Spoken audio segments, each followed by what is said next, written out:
Bien, merci à tout le monde de m'avoir convié à cette réunion, organisateurs, participants. Alors pour ma part, je suis psychiatre de l'enfant et de l'adolescent et je suis responsable du service de psychiatrie de l'enfant et de l'adolescent du CHU à Dijon.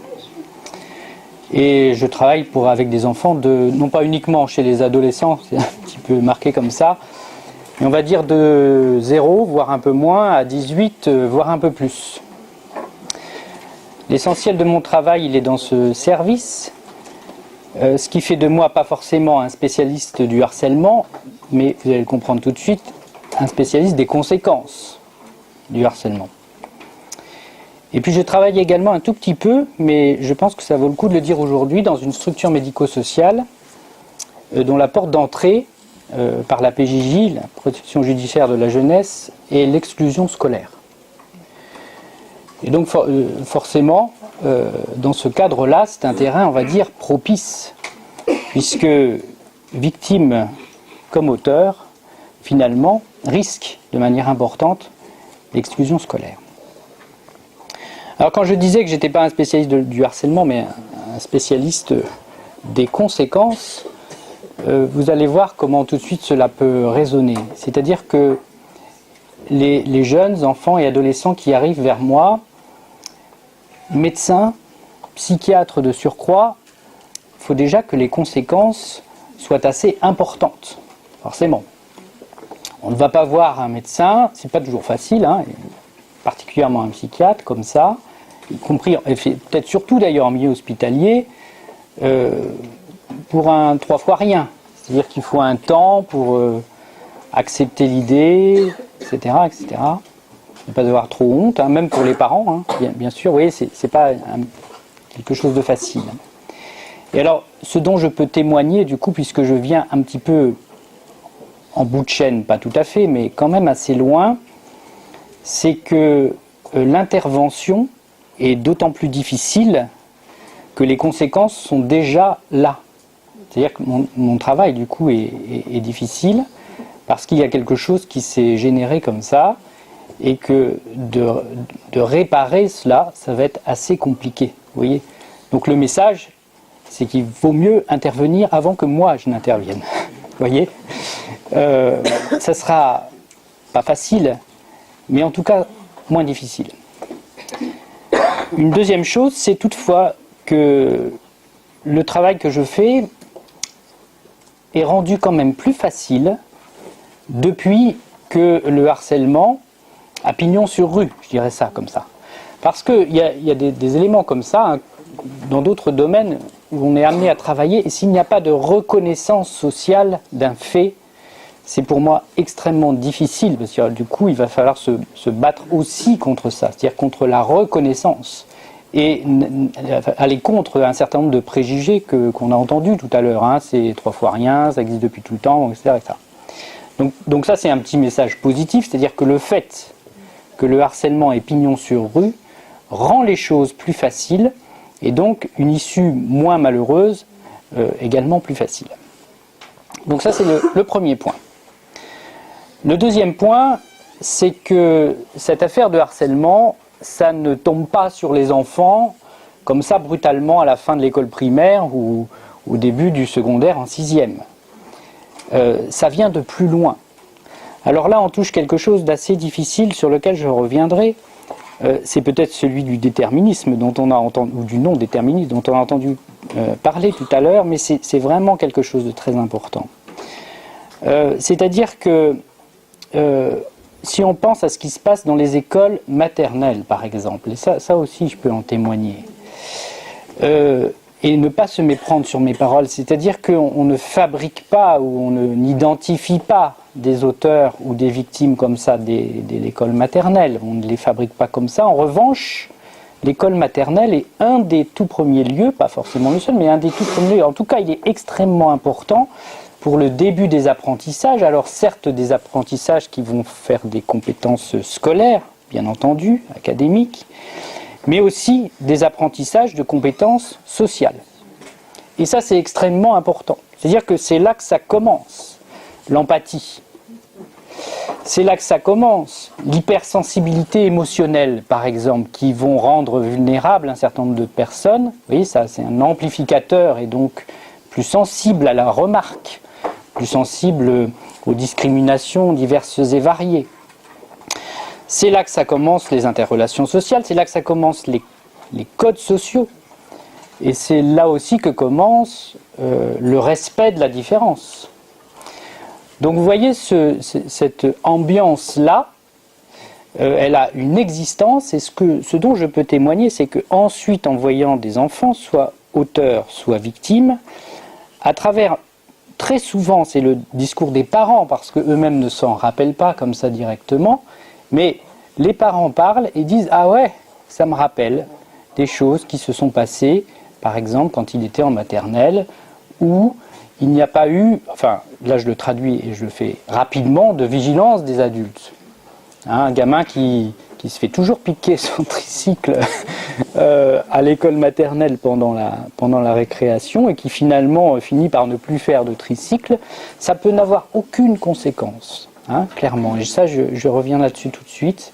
Mais lorsqu'il y a des situations plus tard qui sont comme ça, de l'ordre du harcèlement, dans le discours des parents, vous voyez, on les retrouve.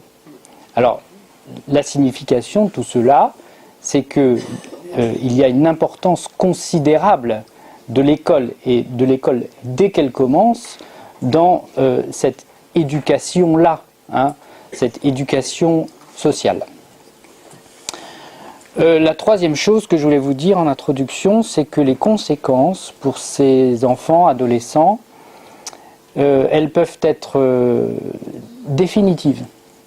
C'est-à-dire qu'il y a des adultes qui vont vivre avec cela tout le temps, jusqu'à la fin de leur vie. Donc ça, c'est important, et ce sont des conséquences qui sont d'ordre personnel, déjà suffisamment importantes.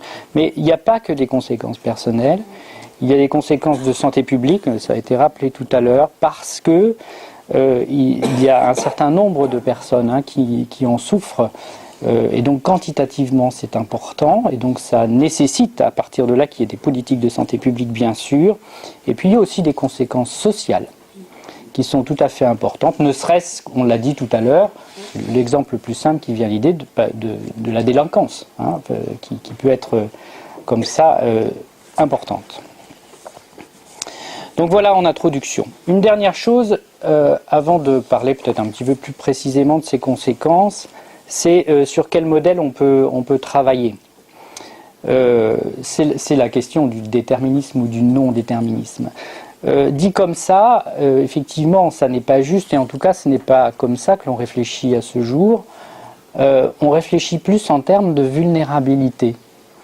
Vulnérabilité, ça veut dire qu'il y a des failles, vous voyez, quelque chose comme ça, quelles qu'en soient leurs origines d'ailleurs, on ne va pas se prononcer sur les origines, mais qu'il y a quelque chose d'une faille qui fait qu'à un moment donné, un individu va présenter une vulnérabilité et donc un risque plus grand, peut-être d'être auteur, peut-être d'être victime.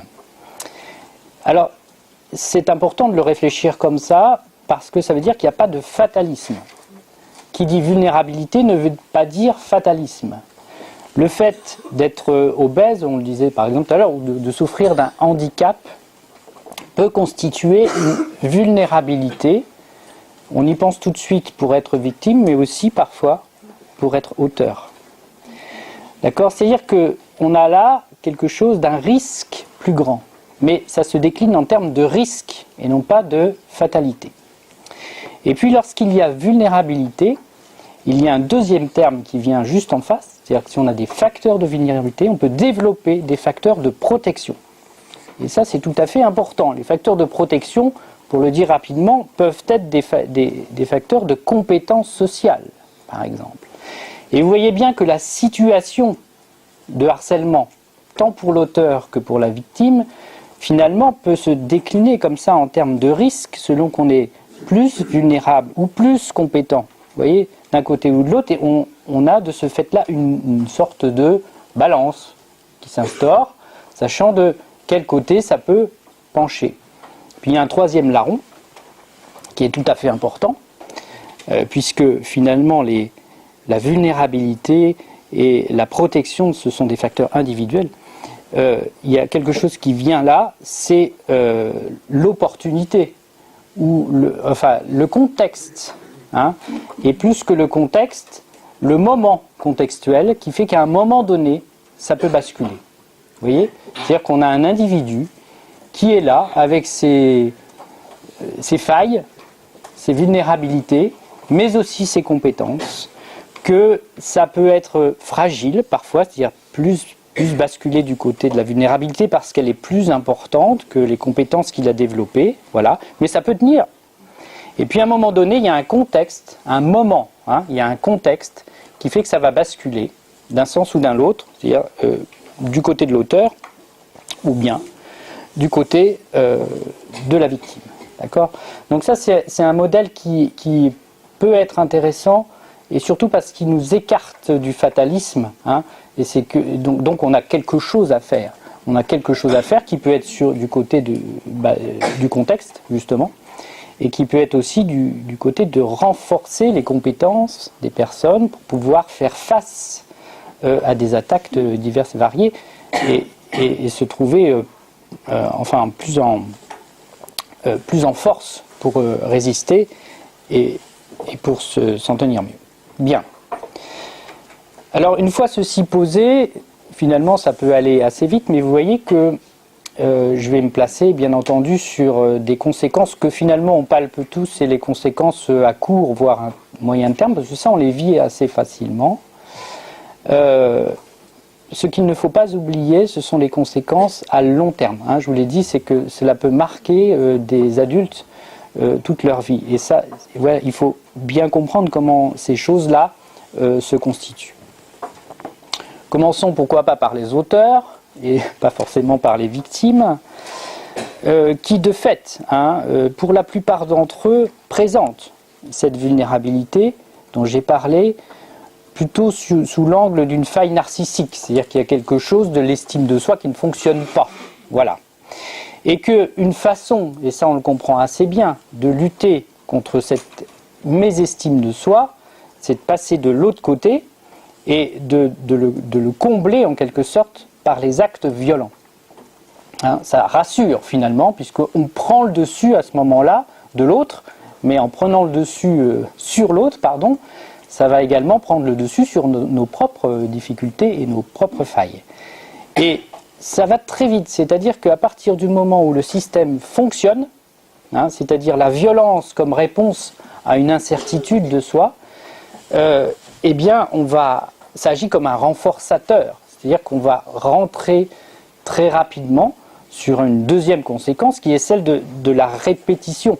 C'est-à-dire que si on est renforcé dans ses convictions, dans le système que l'on peut traiter, entre guillemets, nos propres failles par de la violence, et si ça fonctionne, il n'y a pas de raison qu'on s'arrête, et au contraire, on va la développer, hein, puisque ça fonctionne, et puis ça évite de se poser la question fatale, qui est celle de qu'est-ce que moi il me manque, hein, finalement, c'est beaucoup plus simple de faire comme ça. Et alors, la répétition vient rapidement, et il y a quelque chose sur lequel il faut faire attention, et qui est particulièrement important pour les auteurs, c'est le problème de la sanction. Parce que la sanction non réfléchie, elle met l'auteur elle rouvre la brèche, forcément. Puisque si on le sanctionne, c'est qu'il y a quelque chose qui ne va pas. Hein, et donc on a découvert quelque chose qui ne va pas. Et plus on le sanctionne, alors d'une manière non réfléchie, hein, j'entends, c'est-à-dire qu'il ne faut pas non plus laisser les choses aller, c'est pas là du tout mon discours, mais une sanction répétée, un petit peu systématisée, et qui conduit, on va le voir tout de suite plutôt sur l'exclusion, va aussi renforcer le phénomène de répétition. Hein. C'est-à-dire que plus on l'attaque par la sanction, plus il va se défendre en renforçant ces phénomènes de harcèlement, hein, et de retrouver des victimes, et d'aller de plus en plus loin d'ailleurs dans ces phénomènes-là.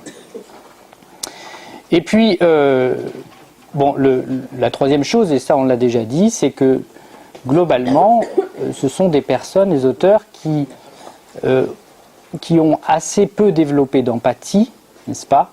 Et que ça c'est aussi un point central, parce que plus ils vont prendre le dessus sur les victimes, et moins ils vont avoir d'empathie. C'est-à-dire que c'est un cercle vicieux qui s'instaure. Vous voyez, entre le manque d'estime de soi qui est comblé par la violence, la répétition éventuellement renforcée par un excès de sanctions, et l'empathie qui baisse, vous voyez qu'on arrive dans quelque chose, là ce sont des conséquences immédiates, c'est-à-dire que le psychisme de l'individu est renforcé dans son attitude vis-à-vis des autres. Hein, et que là, il s'installe quelque chose qui va être difficile à contrecarrer.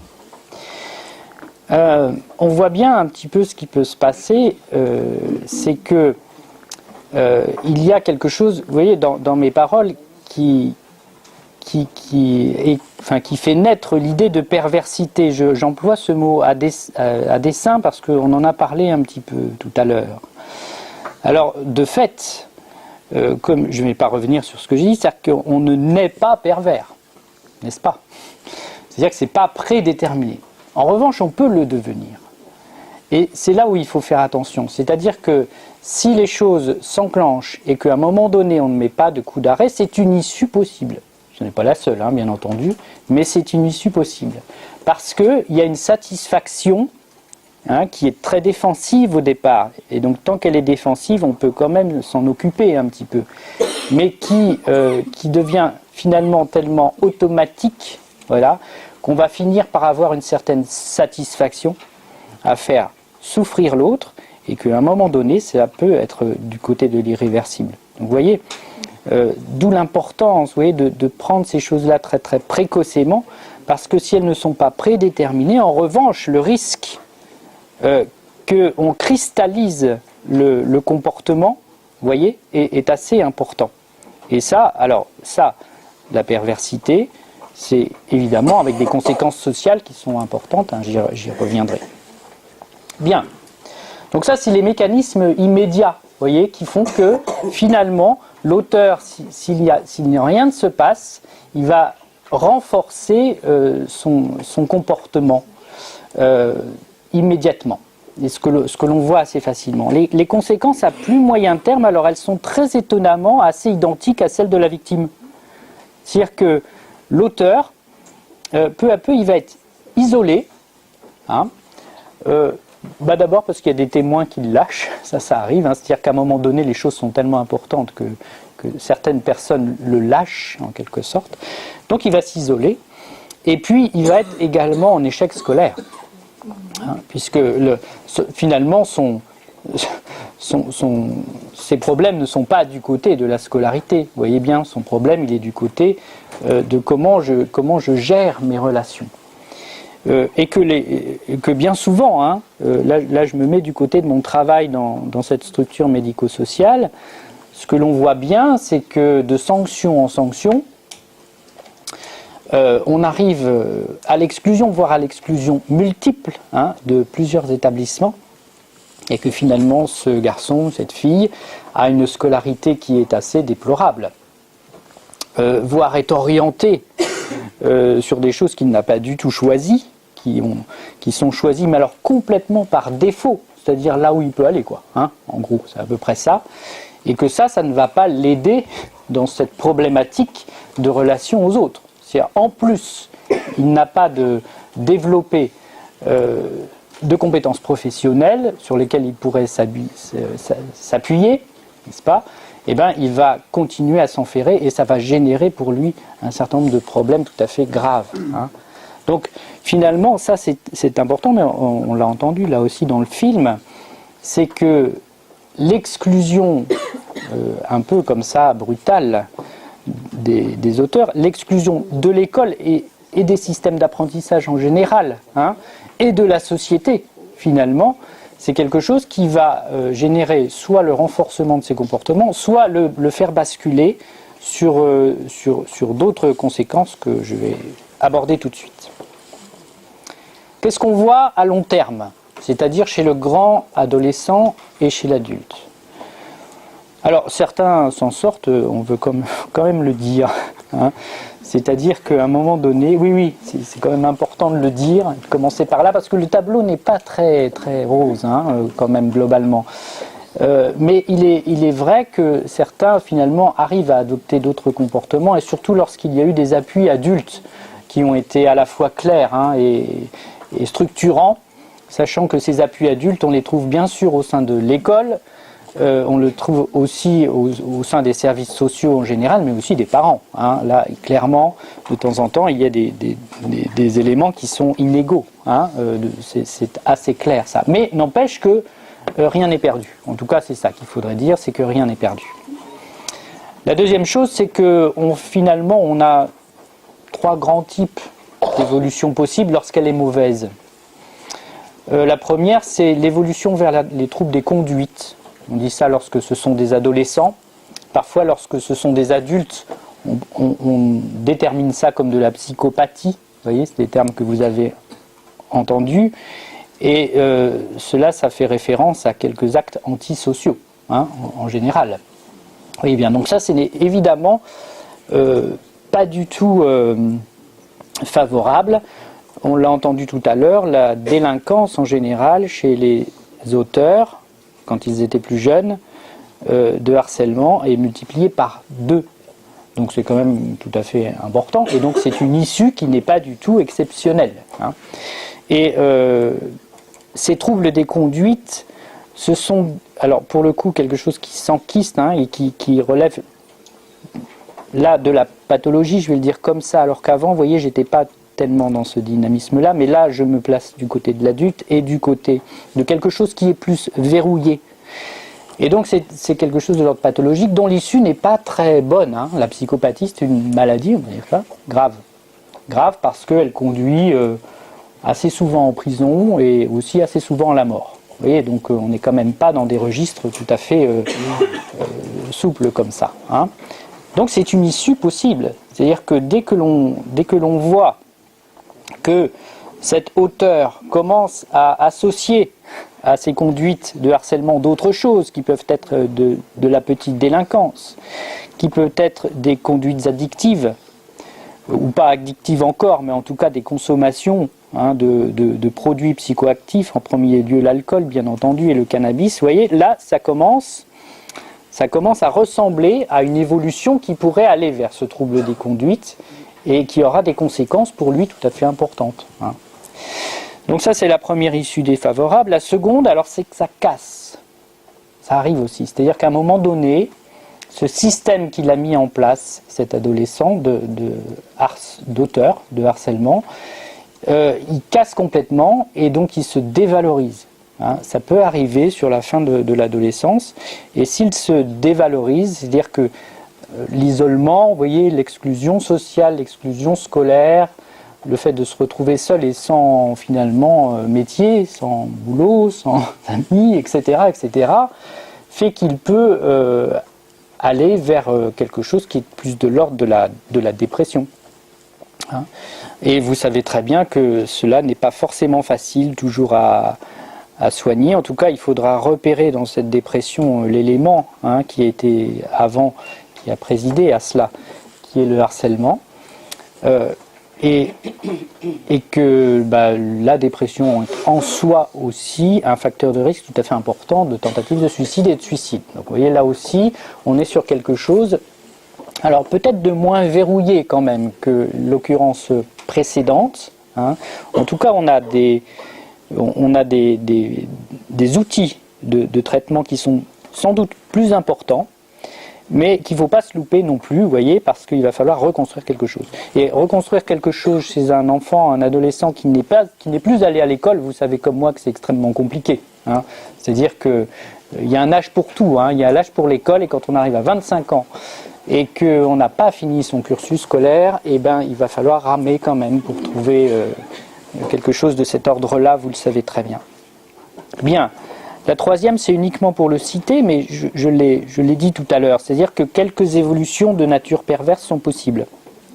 La perversion, c'est un truc un peu compliqué, ou très paradoxal, D'abord parce que ça peut être extrêmement grave en termes de dommages sociaux, c'est très clair, ça fait la une des journaux, hein, en général, quand il y en a un qui arrive, là, toc, ça fait la une des journaux, c'est extrêmement traumatisant pour les lecteurs, évidemment pour les victimes, ça va de soi, mais aussi pour les lecteurs, ça remue en nous des choses assez horribles, on est bien d'accord, voilà, donc c'est à la fois grave individuellement pour les victimes, socialement pour l'ensemble d'entre nous, mais ça reste quand même fort heureusement peu fréquent.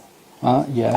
Ce n'est pas tous les jours, vous voyez, fort heureusement, que l'on croise quelque chose de cet ordre-là. Voilà. Donc il faut quand même le citer parce que ce n'est pas une occurrence qui est nulle, hein, mais la replacer, enfin essayer de la replacer de la manière la plus juste possible, c'est-à-dire à la fois en termes de fréquence, qui n'est pas du tout élevé, mais en termes de gravité, là, qui est extrêmement élevé. Vous voyez, donc c'est évidemment très difficile de traiter cela, et de le traiter socialement, c'est très difficile, puisque comme il y en a peu, vous voyez, c'est quand même difficile de définir des choses pour cela, et puis comme c'est grave, on est toujours un petit peu remué, en tout cas ça remet beaucoup en question nos institutions forcément, hein, voilà. Mais je le répète, j'ai fait exprès de le citer en dernier, d'abord pour dire que ce n'est pas une fatalité, on ne naît pas pervers, pas plus qu'on ne naît auteur ou victime de harcèlement, mais il y a quand même un risque pour que les choses se structurent de cette manière-là, même s'il est faible. Bon, voilà pour les auteurs. Les victimes. Alors, les victimes, je vais uniquement d'ailleurs vous parler des conséquences un peu psychologiques, mais n'oubliez quand même pas qu'il y a aussi, chez les victimes de harcèlement, des risques sur le plan physique, somatique, et qu'il y a des risques de décès aussi parfois, parce qu'il y a des jeux de harcèlement, t'es pas cap, voilà, t'es pas cap, c'est pas bon ça.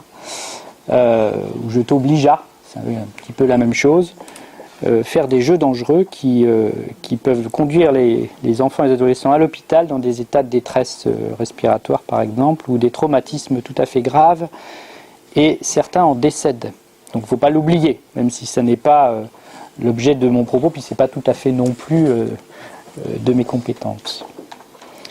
Donc les conséquences psychiques ou en tout cas scolaires, à court terme, on les connaît. Il y a l'absentéisme. C'est même un indice. Hein. Et c'est un indice et c'est aussi une conséquence. L'absentéisme, alors, on se méfie un petit peu parce que, en tout cas, nous, on voit arriver des enfants comme ça, pour lesquels le diagnostic, en quelque sorte, de harcèlement n'a pas été fait. Et ça ressemble à de la phobie scolaire, en tout cas c'est identifié un petit peu comme ça, mais vous voyez bien qu'on n'est pas tout à fait là. Hein. C'est un phénomène, le harcèlement, qui reste masqué, hein, et cet absentéisme peut ne pas trouver tout de suite la raison ou la principale raison de cet absentéisme, on peut aller chercher ailleurs, vous voyez, des raisons de cet absentéisme. Il est déprimé, il ne réussit pas à l'école, il n'est pas à l'aise, enfin bon, il peut trouver des tas de choses, il n'est pas soutenu par son milieu familial, enfin bon, on peut trouver des tas de raisons, et l'enfant ou l'adolescent, il ne va pas trop s'en vanter, hein. Du coup, c'est pas lui qui va nous donner la clé, donc il faut aller la chercher, hein. Donc ça n'est pas vraiment facile, mais en tout cas, absentéisme scolaire doit faire pas naître un équivalent de harcèlement, bien entendu, mais en tout cas, il doit faire chercher le harcèlement, c'est-à-dire qu'est-ce qui se passe dans cette école. L'absentéisme, lorsqu'il est important, hein, évidemment a des conséquences importantes en termes d'apprentissage, puis aussi, comme pour l'auteur, en termes d'orientation, hein, bien sûr, puisque qui dit absentéisme et ce qui va avec, la baisse des résultats scolaires, ou même d'ailleurs qui peut exister s'il n'y a pas d'absentéisme chez les victimes, eh bien finalement ça conduit à une orientation par défaut. C'est-à-dire que quelles que soient ses compétences intrinsèques, ses compétences cognitives, mesurées par exemple rapidement, j'ai dit comme ça par le QI, ou ses compétences scolaires, ce qui n'est pas tout à fait forcément la même chose d'ailleurs, s'il est en indisponibilité psychique, vous voyez, c'est ça qui se passe, c'est-à-dire qu'il est tellement envahi par cette problématique de harcèlement qu'il n'est plus disponible pour les apprentissages, vous voyez, eh ben on va arriver à des orientations scolaires qui ne sont forcément pas bonnes, hein, qu'il ne veut pas et qui ne sont pas adaptées à ses compétences ou à ses désirs, forcément. Hein. Donc vous voyez, c'est ça, les premières conséquences, c'est cela. C'est l'absentéisme, c'est la chute des résultats scolaires, et puis c'est l'indisponibilité, hein, psychique. Alors cette indisponibilité, elle est vraie, bon, puisqu'on est en milieu scolaire pour la scolarité, elle est aussi vraie pour plein d'autres choses. Hein. C'est-à-dire que c'est un enfant ou un adolescent qui ne va pas pouvoir s'épanouir en gros. Hein. C'est-à-dire qu'il ne va pas non plus avoir l'idée d'aller faire du sport, parce que ça va être difficile pour lui d'être disponible pour faire autre chose que de penser à ce problème de harcèlement. Donc ce sont des conséquences tout à fait importantes. Et puis, qu'est-ce qui va se passer ensuite? C'est un grand sentiment d'abandon, la solitude, l'isolement et l'abandon. Vous voyez, c'est là où on rejoint un petit peu les auteurs. C'est-à-dire que sur ce point-là, ils se ressemblent. Hein. C'est-à-dire qu'on va vers des enfants et des adolescents qui sont rapidement seuls. Et ils sont seuls, en tout cas les victimes, certes sur le plan scolaire, mais aussi sur le plan familial. En tout cas, ils ont ce sentiment d'être seuls, ce qui va faire naître pour eux. Alors du côté de l'abandon c'est important parce que ils vont avoir le sentiment qu'ils ne peuvent compter finalement que sur eux. Hein, lorsqu'on est abandonné des autres, en quelque sorte, en tout cas quand on a le sentiment d'être abandonné des autres, de ses professeurs, de ses éducateurs, de ses parents, bah, qui reste? Moi-même. Il ne reste que moi-même. Et donc je me replie sur moi-même, d'accord ? Je ne peux compter que sur moi et ça engendre quelques phobies sociales quand même. C'est-à-dire qu'on ne va pas aller chercher les relations, c'est-à-dire qu'on ne va pas aller s'enrichir des relations aux autres, puisqu'on a le sentiment d'être abandonné par les autres. Donc de ce fait, évidemment, c'est péjoratif. Et puis du côté de l'isolement, ça conduit très très rapidement à la honte aussi. Hein, il ne parle pas. À la culpabilité, c'est de ma faute finalement. C'est de ma faute si je fais ça. C'est-à-dire que je n'ai pas bien fait, je ne sais pas, voilà. Et donc à des phénomènes là aussi dépressifs évidemment. Ce qu'il ne faut pas oublier, c'est que, et ça c'est très important pour l'ensemble des adultes et peut-être aussi les enseignants bien sûr, c'est que chez ces enfants qui sont victimes de harcèlement et qui sont comme ça dans situation d'isolement et d'abandon, tout ce qui se passe autour d'eux, ça s'amplifie, c'est-à-dire que ça fait caisse de résonance. Le moindre petit truc qui va se passer va être interprété de manière un peu comme ça, explosive, et va renforcer ce phénomène d'abandon. Vous voyez ? Un élève qui chute ses résultats scolaires, on ne sait pas encore pourquoi. Hein. Il est dans cette situation de harcèlement, une remarque d'un professeur, vous voyez, quelque chose comme ça, qui peut réagir d'ailleurs en toute bonne foi en disant qu'est-ce qui lui arrive là, c'est un élève bon ou normal ou je ne sais pas, quelque chose comme ça, et puis d'un seul coup, ça chute, je vais lui passer un savon. Vous voyez sans arrière-pensée, bien entendu. Mais le fait comme ça, de faire cette remarque, alors sur la copie ou en classe, vous voyez, quelque chose comme ça, risque d'aller plus loin. C'est-à-dire que lui, il va le prendre vraiment pour lui, et c'est la preuve finalement de cette culpabilité, qu'il n'est pas bon. Même le prof le dit. Vous voyez. Donc là, alors évidemment, c'est hyper délicat ça, parce qu'on est dans des situations où finalement, on ne sait pas. Alors quand on le sait, évidemment, il faut l'éviter, d'accord. Quand on le sait qu'il y a une situation de harcèlement, il va falloir éviter de faire des remarques un petit peu comme ça, qui pourraient blesser cet élève. C'est-à-dire qu'un autre élève le prendrait plutôt, voilà, ça va le faire réagir, mais peut-être plutôt bien. Lui non, ça va l'enfoncer, d'accord. Mais quand on ne le sait pas, évidemment, c'est difficile. Quand on ne le sait pas, on peut réagir comme cela. Et donc ça veut dire que lorsque, de manière générale, quand on fait des remarques comme ça, un élève qui, par exemple, une passe un petit peu difficile. Ce qu'il faut guetter, c'est ses réactions finalement. Parce que c'est ça qui va être l'indice. C'est-à-dire que si l'élève réagit comme vous l'attendiez, c'est-à-dire que vous lui avez collé une mauvaise note et puis vous avez mis en rouge qu'il aurait mieux fait d'apprendre ses leçons, voilà, au lieu de discuter en classe, vous voyez, quelque chose comme ça. S'il réagit positivement, bon, c'est bon, vous avez raison. Mais si vous sentez que ça n'arrange pas les choses, voire même que ça le blesse, qui peut se voir dans les regards ou dans les attitudes, là, il vaut mieux lever le pied et essayer de revoir comment ça peut être, quitte à avoir une certaine discussion d'ailleurs qui pourrait mettre à jour quelques éléments qui étaient jusqu'alors ignorés. N'oubliez pas non plus que les enseignants peuvent être en position favorable pour discuter. Hein. Certains d'entre vous,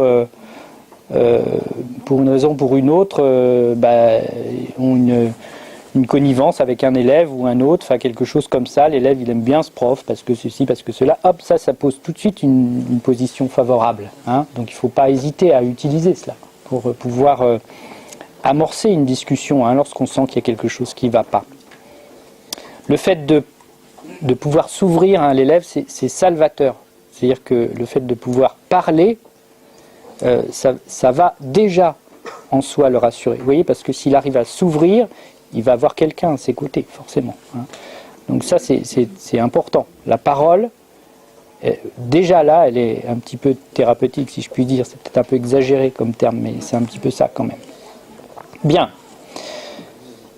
Donc, chute des résultats scolaires, exclusion scolaire, je vous l'ai dit, abandon, isolement, culpabilité, honte. Ça, c'est... Et puis, les troisième chose, c'est les troubles somatiques divers et variés, auxquels il faut être aussi attentif. C'est-à-dire que ces élèves-là, qui sont en situation de harcèlement, ils ont des tas d'ennuis, de sommeil d'abord. Bon, mais ça, c'est les parents, souvent, qui le repèrent, ou pas. Ou pas. Parce qu'une fois que l'enfant est dans sa chambre, on n'y est pas 24 heures sur 24, bien évidemment. D'ailleurs, on n'a pas à y être 24 heures sur 24. Mais il se peut qu'il ne dorme pas. Hein. Et donc, qu'il ne s'endorme pas, voire qu'il continue à être harcelé via son téléphone portable, quand on l'a dit tout à l'heure. Hein. Donc, il y a des troubles du sommeil. Alors, les troubles du sommeil, on va les voir parce qu'il ne se réveille pas le matin, parce qu'il a les yeux jusque-là, les yeux rougis. Enfin, vous voyez, un enfant qui ne dort pas, on finit quand même par s'en apercevoir. Les troubles du comportement alimentaire, assez fréquents. Alors, plus chez les filles que chez les garçons, c'est assez habituel comme ça. Mais cela peut les provoquer, puisqu'il y a un retrait. Donc qui dit retrait peut dire aussi anorexique, ou l'inverse, c'est-à-dire que quand on est super anxieux, qu'on n'est pas bien, on mange. Hein, ça, tout le monde le sait, ça. Mais là, ça prend des proportions un petit peu importantes. Voilà, à voir. Alors on a d'autres phénomènes, ça peut être l'enfant qui va à l'infirmerie. Vous voyez, pour X ou Y chose, j'ai mal à la tête, j'ai mal au ventre. C'est un signal d'alarme, ça. Comment ça se fait? Parce qu'au bout d'un moment, une fois, ça va, c'est normal.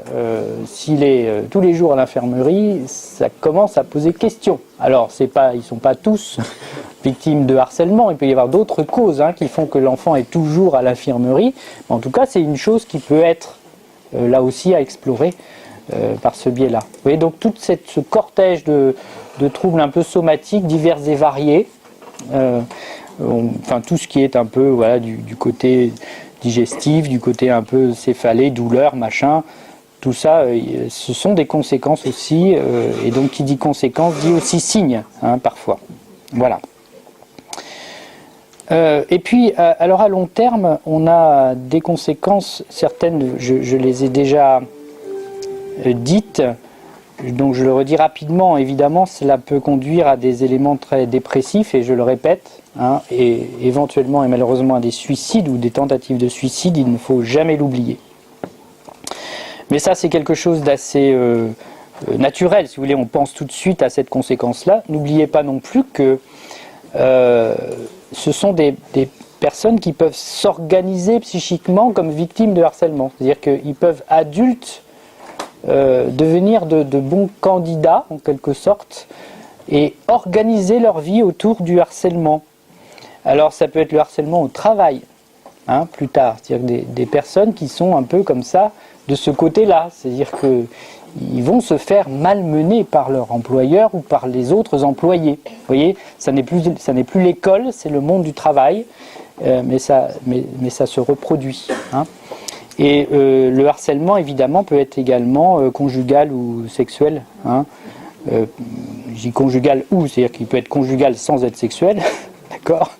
Il peut être sexuel et conjugal, ou sexuel et pas conjugal, enfin toutes les choses peuvent se voir de cette manière-là. Mais vous voyez qu'il s'enclenche comme ça une vie de victime, quoi. Vous voyez, une vie de harcèlement, c'est-à-dire que c'est organisé comme cela. Et là, ça devient difficile. Donc ça, il ne faut bien sûr pas l'oublier. Et le dernier point, il a été signalé tout à l'heure, il est aussi très important, c'est que toute victime de harcèlement peut devenir auteur. Hein, et cela, enfin, c'est une donnée qui est solide, hein, qui est bien connue, c'est-à-dire que lorsqu'on a affaire à des adultes qui sont des harceleurs d'une manière ou d'une autre, hein, qui sont des auteurs de violences, diverses et variées, même si on élargit un peu le cadre de ce qui nous occupe aujourd'hui, il est de notre devoir de rechercher si par hasard, il n'y a pas eu dans le passé une position de victime. Donc c'est aussi, vous voyez, c'est une façon d'inverser la vapeur, c'est de passer de l'état de victime à celle d'auteur. Hein. Et comme ce sont des adultes, bien sûr, les formes de violence sont différentes, et parfois dramatique. Donc voilà, c'est aussi une issue possible. Je vais terminer, oui, les victimes, voilà, pour faire le tableau. Je vais quand même terminer par, peut-être un peu plus rapidement, mais c'est pas pour les oublier, c'est le troisième élément du triangle, ce sont les témoins, quels qu'ils soient, témoins un peu actifs, supporters, vous avez dit, hein, ça va aussi, voilà, quelque chose comme ça. C'est-à-dire qu'ils sont plutôt du côté de l'auteur, hein, bien sûr, parce que peut-être que c'est plus facile. Et puis si on est du côté de l'auteur, on risque moins d'être victime. Hein, vous voyez, c'est un mouvement assez naturel, surtout chez des jeunes enfants. Hein, ils ont finalement peu de mécanismes de défense, hein, enfin peu de défense. Un enfant, ça a peu de défense. Donc c'est une façon de faire. Ou qu'ils soient un peu outsiders, alors ceux-là, il ne faut pas les oublier non plus parce qu'ils se mettent en retrait, mais ils le vivent quand même, ils le voient. Hein, d'accord. Ceux qui sont défenseurs ont une position un petit peu différente, ils sont plus affirmés et sûrement moins un risque, hein, de ce fait-là. Enfin, il y a un risque, ils le connaissent le risque, hein, puisque s'ils se mettent en opposition, ils peuvent effectivement être confrontés à l'auteur. Hein. Ce qui n'est pas toujours facile parce qu'il y a parfois de grandes violences. Mais c'est un risque qu'ils connaissent et ça les dédouane un petit peu des autres risques que l'on trouve toujours chez les témoins. C'est 2 fois, je crois. Très bien. Le premier, c'est celui d'un sentiment d'insécurité sociale. Finalement, hein, parce qu'on est témoin de choses qui se passent autour de nous, et ben ça veut dire que finalement notre société est assez insécure. Et donc on est vulnérable pour le coup. Hein. Et ça aussi c'est quelque chose qui peut suivre un individu, c'est-à-dire de ne pas se sentir en sécurité dans un milieu quel qu'il soit. Le milieu professionnel, le milieu social, le milieu n'importe quoi, amical, conjugal, voire familial. Vous voyez, quelque chose comme ça, c'est-à-dire de se constituer dans ce sentiment-là, qui est quand même un petit peu péjoratif au bien-être, hein, de l'individu. La deuxième chose, c'est la culpabilité, parce que être celui qui regarde sans rien dire, ça c'est l'outsider, ou être celui qui regarde en cautionnant, c'est-à-dire en étant plutôt du côté de l'auteur, quand il a 9 ans, c'est une chose, et puis quand il a 15, 16, 18, 20 ans, eh ben, il peut se sentir finalement, enfin ça peut faire naître un sentiment de culpabilité, puis ça peut rester, vous voyez, des choses comme ça, c'est-à-dire, surtout si les histoires ne se terminent pas très très bien, hein, c'est-à-dire moi j'ai rien fait, et donc c'est ma faute, hein, j'aurais dû dire, et vivre comme ça avec des sentiments de culpabilité, c'est quand même pas très, très, très bon. Hein. Et le dernier élément qu'on voit de temps en temps, c'est que ça fait traumatisme. C'est-à-dire que c'est quelque chose qu'on n'oublie jamais. Vous voyez ? C'est-à-dire qu'à un moment donné, on a été témoin de quelque chose qui s'est passé à plusieurs reprises de manière répétitive. On n'a rien fait, ou alors on a fait mais mal. Hein. Et bien c'est quelque chose qui toujours et encore reste dans nos mémoires, et donc qui là aussi peuvent être péjoratives pour l'organisation de la vie. Et pour peu, vous voyez, ces sentiments comme ça, un petit peu d'insécurité, de culpabilité, des traumatismes, ça peut ne pas être trop important pour les conséquences de la vie, mais s'il se passe des choses, vous voyez, passe des choses dans la vie qui sont plutôt négatives, voilà, et bien à ce moment-là, ça va faire, ça va résonner, hein, et ça va amplifier les choses et ça va rendre l'individu plus en difficulté face à ces difficultés de la vie. Vous voyez, c'est ça. C'est-à-dire, en soi, ça n'a pas toujours des conséquences, hein, mais cela mêlé à d'autres aléas de la vie, ça peut avoir des conséquences. Donc, ça veut dire que ces témoins, hein, y compris les adultes d'ailleurs, hein, des établissements scolaires ou des adultes parents ou éducateurs, il ne faut pas les oublier dans le processus. Il ne faut pas les laisser de côté, quoi. Il faut aussi que l'on puisse prendre en compte leur propre positionnement, leurs propres difficultés pour éviter que a posteriori, ça puisse les embêter dans leur vie future. Voilà, je crois que j'ai terminé un petit peu mon tour d'horizon de ces conséquences. Et puis on doit avoir encore un peu de temps avant d'aller déjeuner, je ne sais pas ce qui est prévu. Oh, il est 12h10. Voilà. Pour quelques questions si vous le désirez.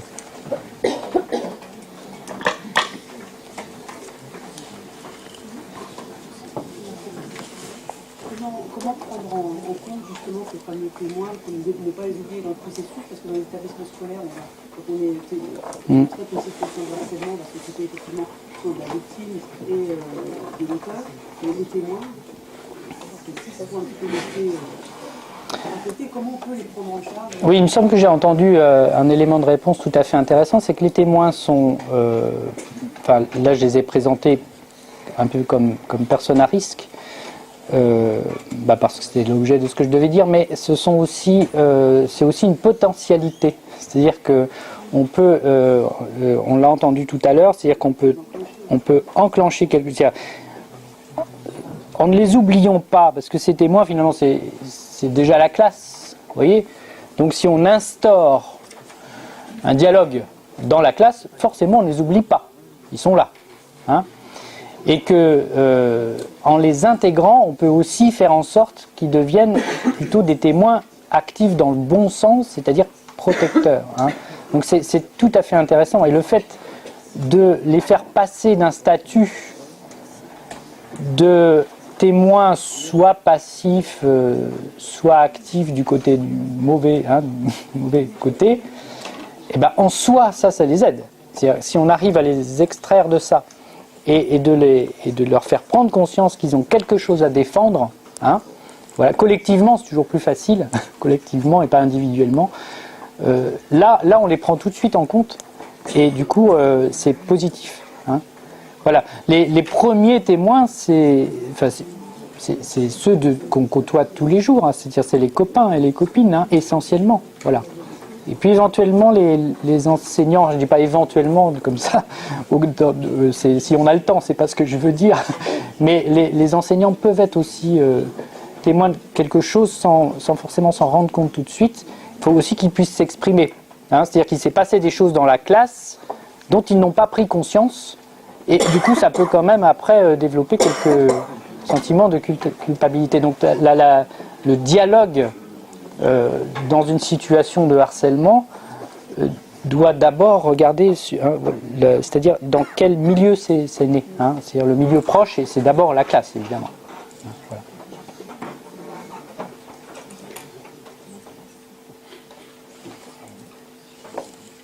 Phobie scolaire, on nous avait parlé un petit peu tout à l'heure, Oui. absentéisme, phobie scolaire, on a beaucoup de mal nous à travailler sur la phobie scolaire. En fait, on ne sait pas de quoi ça vient. Évidemment, on pense à la première chose, au problème de harcèlement, mais en fait,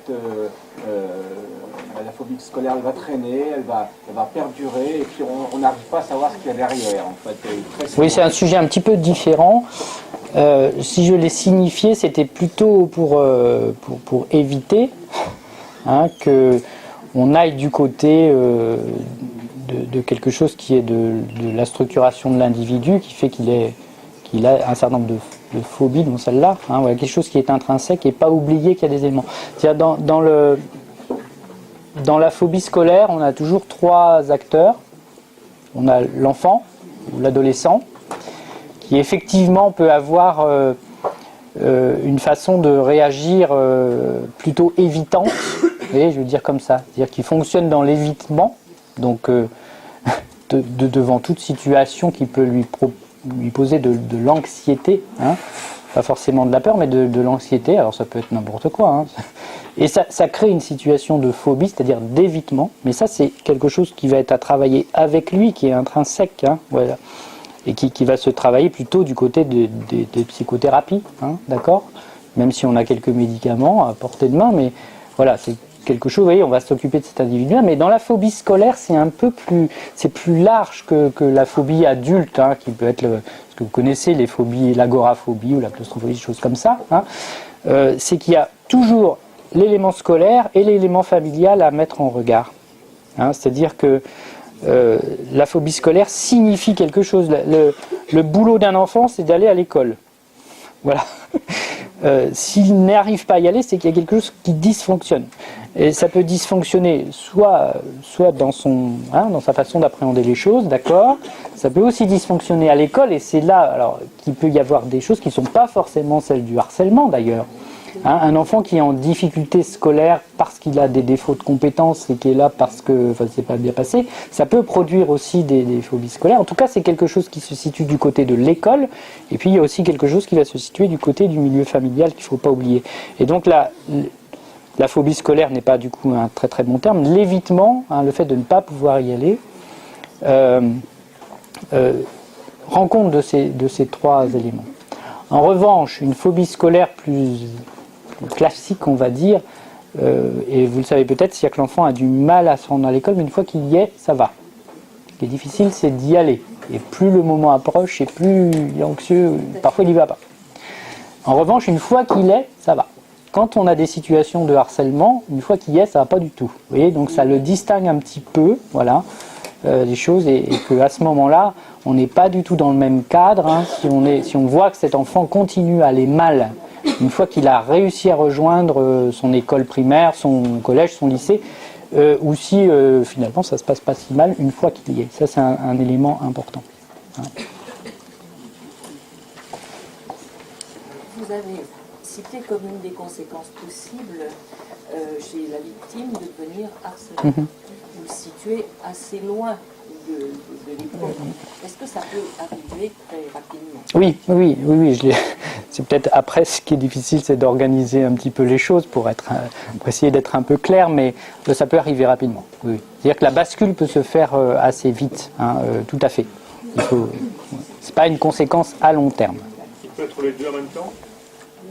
Oui. Soit dans le même milieu, c'est peut-être un petit peu dur, mais ou pas dans le même milieu, voilà. Pas dans le même milieu. C'est-à-dire qu'il peut y avoir des victimes dans un milieu, alors tous les exemples sont bons, mais extrascolaire par exemple, vous voyez, quelque chose comme ça. Pas forcément familial, mais social, sportif, culturel, etc. Pour une raison ou pour une autre, du contexte, et que du coup cet enfant, quand il va être dans le milieu scolaire, il va devenir à ce moment-là auteur. Donc c'est possible, c'est plus rare parce que c'est compliqué à tenir dans le même lieu, c'est quand même un peu difficile d'être à la fois auteur. C'est plus rare. Mais en tout cas, ce que ça veut dire, c'est qu'il ne faut pas l'oublier, c'est que cette bascule est toujours possible. Les auteurs ont peut-être été victimes ou sont peut-être victimes, voilà. Et les victimes ont ce risque d'être aussi auteurs. Les choses sont assez liées et il faut quand même le prendre en compte et chercher un petit peu. Est-ce que ça procède du même mécanisme selon vous ? D'un enfant maltraité qui deviendrait plus tard maltraitant, ou d'un enfant harcelé qui peut devenir harceleur. C'est la même chose. Alors oui, parce que, enfin oui et non, c'est-à-dire qu'il n'y a pas de, on l'a dit tout à l'heure, il n'y a pas de séparation, il n'y a pas de profil, comme on a dit tout à l'heure, de celui qui est plutôt auteur, de celui qui va être peut-être victime. On voit bien qu'il y a une certaine perméabilité des choses. Sur les mécanismes, je dirais qu'ils ne sont pas univoques.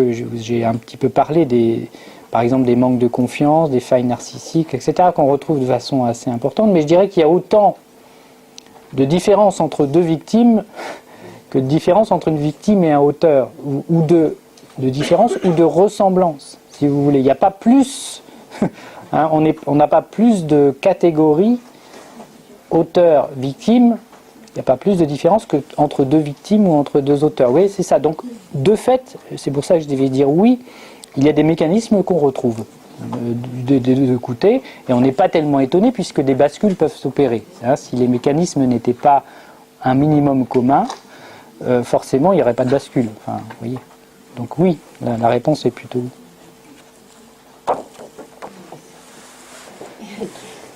Vous avez parlé de sanctions non réfléchies et réfléchies. Les chefs d'établissement sont quand même confrontés à un arsenal de sanctions qui n'est pas très élevé, oui.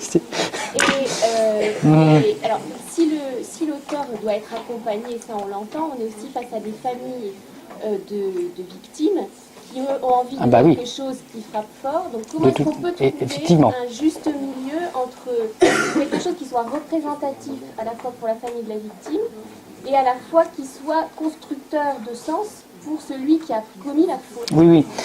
Alors j'ai peut-être je peux un peu botter en touche parce que je pense qu'il y a des gens qui savent beaucoup plus de choses que moi là-dessus. Surtout sur les fonctionnements des établissements scolaires, même si je les fréquente assidûment. Quand je parle, alors je peux répondre de ce que je disais plutôt. Hein, c'est-à-dire ce qu'il faut éviter, vous l'avez bien compris, c'est de placer du coup, c'est la dichotomie, c'est-à-dire victime-auteur. La victime, on la protège et l'auteur, on le sanctionne. Vous voyez, ça, c'est comme ça. Et que cette dichotomie, vous avez tout à fait raison. Pour des raisons qui sont humaines et qu'on comprend bien, les parents ou les proches des victimes ont tendance à la prôner. Ça ne peut pas être autrement, hein, puisqu'ils se sentent blessés, ils veulent protéger leur enfance, que l'on ne peut pas leur en porter rigueur, et que la première chose à laquelle on va penser, c'est le sanctionner et voire à l'exclusion, parce qu'on imagine que si on exclut l'auteur, il y aura, on écarte le problème, mais on l'écarte. Dans l'imaginaire des gens, on l'écarte plus que ça, c'est-à-dire qu'il n'existe plus ou il n'a plus existé. C'est à partir du moment où mon enfant est sain, voilà, c'est un peu, je vais un peu loin dans ce que je dis, mais voilà, c'est quelque chose qui lui est complètement extérieur. Il est victime à un moment donné d'un harcèlement, de quelqu'un qui n'est pas fréquentable. On élimine le pas fréquentable et tout va bien. Et à la limite même, plus rien n'a existé. Donc ça, c'est l'imaginaire assez humain et naturel des proches, hein, voire de la victime elle-même d'ailleurs. Mais on sait très bien, pour l'avoir montré, que ça ne fonctionne pas du tout. C'est-à-dire que ça ne fonctionne pas des deux côtés. C'est-à-dire que ça ne va pas forcément aider la victime, et ça va pas forcément... Enfin, ça a des conséquences quand même, mais ça ne va pas non plus, alors pas du tout d'ailleurs, aider l'auteur. Hein. Alors il ne s'agit pas non plus d'essayer de les mettre ensemble pour que tout aille mieux dans le meilleur des mondes. Évidemment, là, ça serait aussi compliqué. Vous voyez, donc, il est important, dans mon propos, c'était de ne pas créer la situation d'isolement pour l'auteur. Après, les solutions, alors à la fois administratives, hein, effectivement ne sont pas énormes. L'attente des parents est importante et du coup moi ce qui me semble quand même assez prometteur, c'est de pouvoir, c'est ce qu'on fait aujourd'hui, c'est-à-dire de pouvoir faire prendre conscience des choses, voire instaurer des moments particuliers dans les écoles où on en parle de ça. Hein, vous voyez, c'est ça. Après, une fois la situation avérée et parfois grave, c'est sûr que les solutions sont moins importantes. Mais l'exclusion n'est pas forcément de l'auteur, j'entends. Hein. Ou la mise à l'abri de la victime en la changeant d'établissement. C'est aussi, on peut faire comme ça. N'est pas forcément idiote. Hein, je veux dire. À condition qu'elle soit accompagnée. C'est-à-dire que l'élève, qu'il soit auteur ou victime, il arrive avec quelque chose qui lui est arrivé. Ce n'est pas le changement d'établissement qui va complètement résoudre le problème. Il risque d'ailleurs de se remettre dans la même situation. Donc, ça veut dire qu'un établissement qui serait un établissement d'accueil, par exemple, dans une situation d'exclusion, il doit être évidemment informé, voilà, pour que les choses puissent être, en tout cas, si ce n'est repéré, être vigilant. Vous voyez, c'est la patate chaude, c'est pas bon. Vous voyez, c'est ça. C'est ça qu'il faut éviter. C'est-à-dire l'auteur de le mettre de loin en loin comme ça, et la victime aussi d'aller de protection en protection sans qu'il y ait de lien. C'était un petit peu ça. Voilà. Après, je pense que vous aurez plein de... Enfin, quelques idées en tout cas, que vous avez d'ailleurs dites tout à l'heure. Il y a plusieurs effectivement solutions. Voilà, on abordera en début d'après-midi. Voilà, ça aussi. Avec justement un des axes qui est la justice scolaire et qui est indispensable, qui est déjà assez différent entre le premier degré et le second degré. Alors la première chose sur les parents de victimes qui sont très demandeurs de sanctions, effectivement, moi je le vois, y compris je les gère sur la page Facebook, donc j'ai les cas et ceux qui ont vraiment plus rien n'a fonctionné à tel point qui nous contactent. Donc la première chose déjà c'est la reconnaissance. Moi je constate souvent qu'il y a un problème de dialogue aussi au départ, c'est-à-dire que les parents de la victime ont eu l'impression de ne pas être entendus ou pas suffisamment entendus en tout cas dès le départ. Ce qui fait qu'il y a aussi une crispation qui se fait assez rapidement et du coup on est aussi dans une demande de sanctions quasi entre guillemets parfois vengeresses pour essayer de combler à la fois la culpabilité qu'eux ressentent en tant que parents et sur laquelle ils ont du mal à mettre des mots et donc c'est de la faute de l'école et l'école devient responsable de tout le harcèlement alors que c'est beaucoup plus complexe. Et de l'autre côté, du coup, ils veulent une sanction qui soit exemplaire parce que ça leur semble être ce qui va réparer leur enfant. Alors déjà, ce qu'on oublie souvent là-dedans, c'est de demander à l'enfant ce qu'il veut. C'est déjà tout bête, mais on oublie très souvent de demander aux victimes comment elles souhaiteraient finalement que les choses se réparent. Parce que les enfants sont parfois très angoissés justement du fait que les adultes vont faire monter finalement la mayonnaise et qu'on va arriver à des choses très complexes. Donc déjà, ne pas oublier entre guillemets la parole de l'enfant. Ensuite, sur les punitions et les sanctions, je pense que c'est important de rappeler aux parents que déjà à l'école on se situe quand même dans les principes généraux du droit. C'est-à-dire qu'il y a le contradictoire, il y a le principe de l'individualisation, enfin voilà, leur expliquer ça, et leur expliquer ce qu'on va, d'abord faire pour leur enfant, c'est tout bête dans l'ordre, ça semble bête, mais qu'est-ce qu'on va faire pour leur enfant? Une fois déjà qu'ils sont soulagés sur ce qu'on va faire pour leur enfant, on peut leur expliquer qu'avec l'auteur, l'objectif c'est justement d'être dans une sanction qui va être éducative, qui va l'aider à changer de comportement pour pas que ça se reproduise. Ça marche que si avant on les a rassurés vraiment sur le fait qu'on a pris en considération leurs enfants, enfin je précise. Après sur les sanctions que vous pouvez mettre, que vous pouvez donner, si on est dans le premier degré, tout ce qui est punition autour tout simplement d'un travail sur le harcèlement, d'un travail autour d'un film, autour d'un livre, avec un exposé devant la classe, enfin il y a plein de choses qui peuvent être faites, qui fonctionnent relativement bien. Enfin, je veux dire, il n'y a pas besoin de monter non plus dans des choses très complexes pour les plus petits. Quand vous êtes au collège ou au lycée, là il faut utiliser toute la panoplie et les mesures de responsabilisation quand même nous permettent de penser des choses relativement intelligentes. Donc on peut travailler justement avec l'auteur autour de l'empathie. Donc pareil, on peut le faire travailler en fonction de ce qu'a demandé aussi la victime. C'est pour ça que je ne peux pas donner toutes les solutions. Mais vraiment le faire travailler autour, je sais pas, de films comme Respire, d'Espoir de Lucia, de lire des ouvrages, d'en faire derrière un exposé, de faire un travail qui va servir à l'ensemble de l'établissement, de le faire travailler avec des organismes caritatifs, associatifs, qui vont justement aller sur, je sais pas moi, aider des sans-abri, aller travailler dans un EHPAD, enfin là, réfléchir dans le cadre des mesures de responsabilisation avec des conventions pour le faire travailler aussi sur son empathie indirectement. Ce sont des choses qui peuvent aider et fonctionner. Et après, vous arrivez dans d'autres techniques que sont par exemple les techniques, les méthodes Picasso d'entretien, les thérapies. Bref, là, vous arrivez sur d'autres choses. Donc là, c'est sous format d'entretien en fait avec l'élève auteur. C'est ce que font par exemple les Finlandais dans le cadre du programme Kiva. Là, c'est beaucoup plus long et ça demande une formation spécifique. Donc voilà, on peut proposer ces formations, mais ça dépend.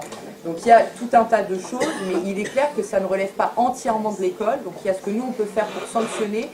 Et vraiment, par contre, sur les parents victimes, si on a utilisé, entre guillemets, les bonnes méthodes en amont, assez rapidement, la punition et la sanction de l'auteur devient secondaire pour eux, vraiment. Enfin, je le vois sur des cas qui étaient enquistés au possible. C'est généralement parce qu'ils ont eu l'impression qu'on ne s'était pas assez occupé de eux et de leurs enfants que les demandes sur l'auteur deviennent exorbitantes. Enfin, voilà,